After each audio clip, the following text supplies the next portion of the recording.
Manusia adalah orang yang bekerja dan berfungsi sebagai aset organisasi atau perusahaan yang dapat dihitung jumlahnya kuantitatif, dan SDM merupakan potensi yang menjadi penggerak organisasi. Dengan demikian, sumber daya manusia merupakan faktor vital dari keberlangsungan sebuah organisasi yang dapat menentukan dalam mengukur keberhasilan pencapaian tujuan organisasi.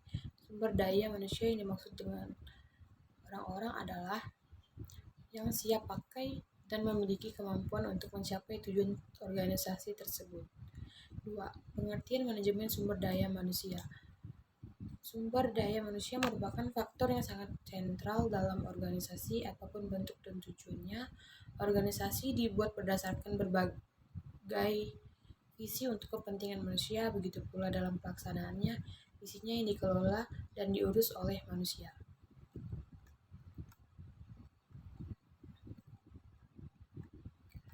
3. Pengertian pengembangan pada sebuah organisasi atau instansi perusahaan. Pengembangan merupakan kegiatan yang perlu dilakukan agar kinerja sumber daya manusia ada dalam organisasi tersebut dapat meningkat. Pengembangan adalah merupakan suatu proses pendidikan jangka panjang yang menggunakan prosedur sistematis dan terorganisasi yang pegawai manajerialnya mempelajari pengetahuan konseptual dan teoritis untuk mencapai tujuan umum. Sedangkan pengembangan menurut Supriyanto adalah suatu kegiatan untuk memperbaiki kemampuan pegawai dengan cara meningkatkan pengetahuan dan pengertian pengetahuan umum, termasuk meningkatkan penguasaan teori, pengambilan keputusan dalam menghadapi persoalan organisasi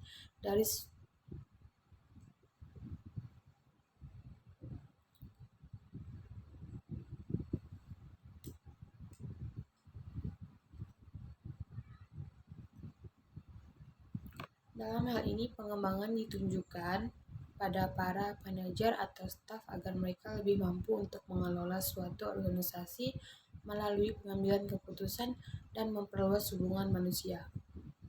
Komponen-komponen pengembangan antara lain: 1. Tujuan dan pengembangan harus jelas dan dapat diukur.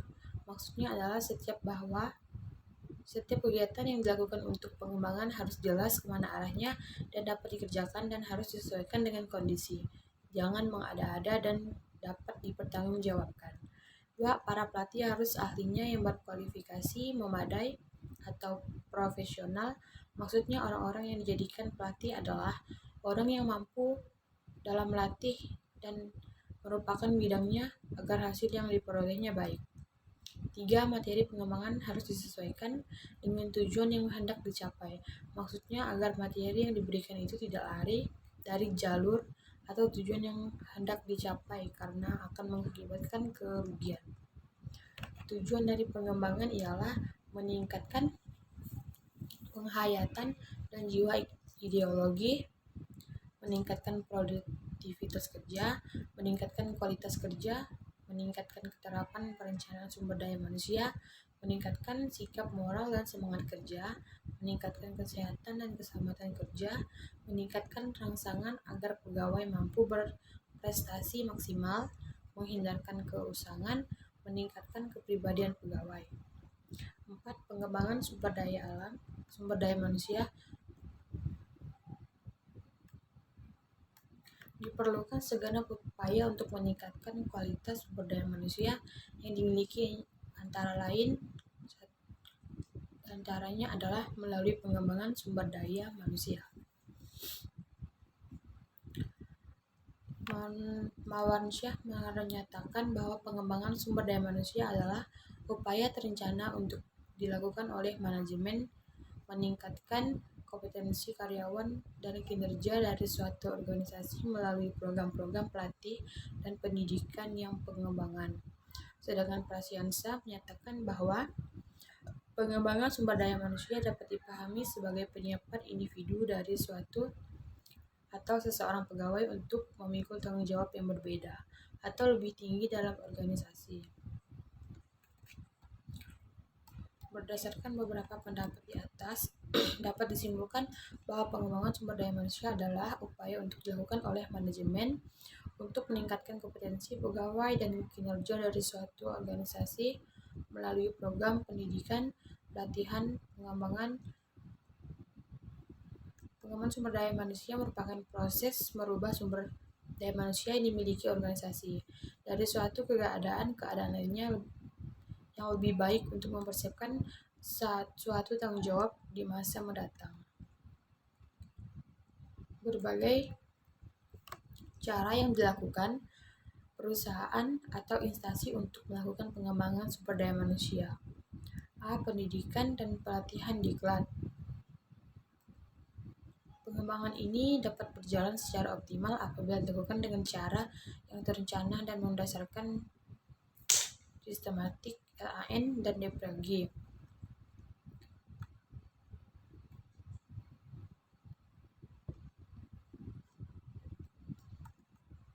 Tujuan pendidikan dan pelatihan pada umumnya adalah rangka pembinaan terhadap para pegawai agar dapat meningkatkan kepribadian dan serta keterampilan baik dan semangat pengabdian kepada organisasi dan masyarakat, melatih dan meningkatkan mekanisme kerja dan kepekaan dalam pelaksanaan tugas, melatih dan meningkatkan kerja dalam merencanakan, meningkatkan ilmu pengetahuan dan keterampilan kerja.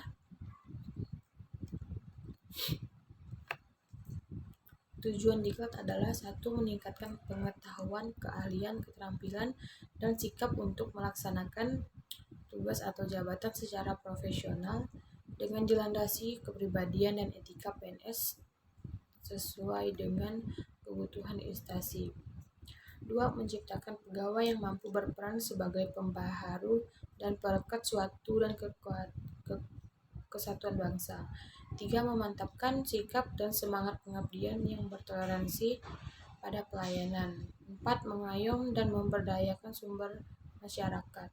4. Menciptakan kesamaan visi dan dinamika pola pikir dan melaksanakan tugas pemerintah dan pembangunan demi terwujud pemerintahan yang baik. Sasaran diklat adalah terwujudnya PNS yang memiliki kompetensi yang sesuai dengan persyaratan jabatan masing-masing. Biaya kegiatan non diklat antaranya 1. Membaca buku teks, referensi, dan media pencetak lainnya. 2. Menonton program pendidikan penelitian melalui TV, video, dan media proyeksi lainnya. 3. Mendengar siaran radio, kaset, dan media terekam lainnya. 4. Melalui komputer atau internet. 5. Menulis buku referensi, artikel, dan sebagainya. 6. Mengajar atau melatih menurut Covey belajar dengan cara mengajar melakukannya. C. Tugas belajar. Menyeleksi pegawai yang akan mengikuti tugas belajar dapat berpedoman pada syarat-syarat berikut. 1. Menunjukkan semangat, minat, dan potensi untuk pengembangan prestasi kerjanya. 2. Latar belakang pendidikan formal dan diklat yang telah diikuti. 3. Batasan usia pensiun BUP minimal 5 tahun.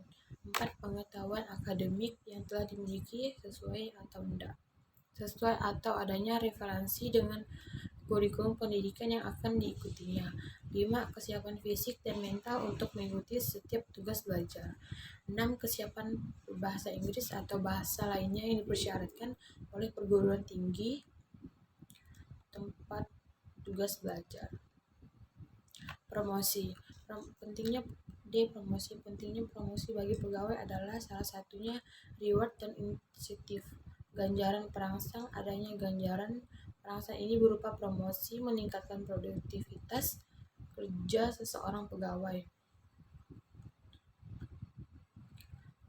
Pengertian kinerja merupakan tingkat kerja yang dicapai oleh seseorang dengan syarat-syarat yang telah ditentukan.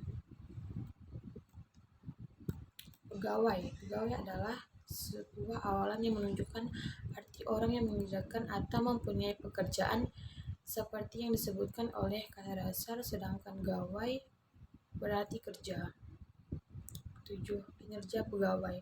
merupakan suatu hal yang sangat penting dalam upaya organisasi atau perusahaan untuk mencapai tujuannya. 8. Hubungan pengembangan sumber daya manusia dengan kinerja pegawai. Pengembangan sumber daya manusia dimaksud dengan sebagai aktivitas yang perlu dilakukan oleh organisasi pemerintahan agar pengetahuan, kemampuan, dan keahlian pegawai sesuai dengan peruntukan pekerjaan yang mereka lakukan dengan tujuan agar mampu mencapai kerja yang diharapkan organisasi.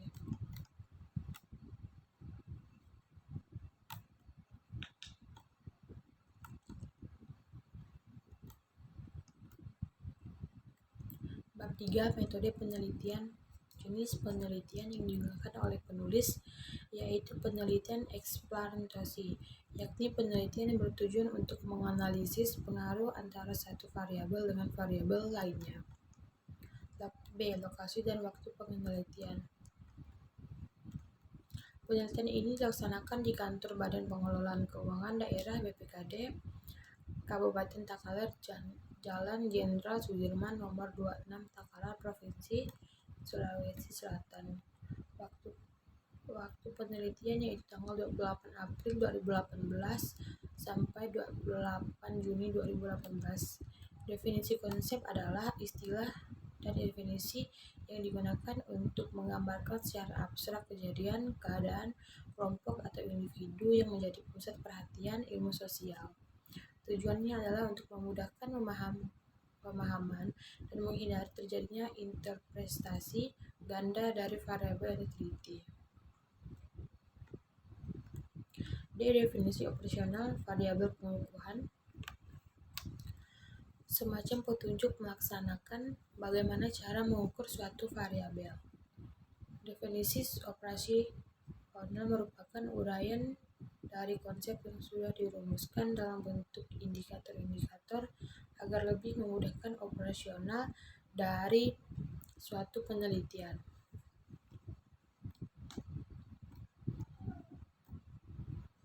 Populasi dan sampel. Populasi dalam penelitian merupakan wilayah yang ingin diteliti oleh peneliti. Sampel adalah bagian dari jumlah dan karakteristik yang mampu dimiliki oleh populasi. Sumber data primer yaitu data yang diperoleh secara langsung dari responden di lapangan. Data sekunder yaitu data pendukung dari data primer yang diperoleh dari bahan-bahan literatur. G. Teknik pengumpulan data. 1. Kuesioner angket. 2. Dokumentasi. H. Teknik analisis data. Adapun yang digunakan dalam penelitian ini yaitu teknik kuantitatif, yaitu ini untuk menguji mempengaruhi variabel bebas dan variabel terikat.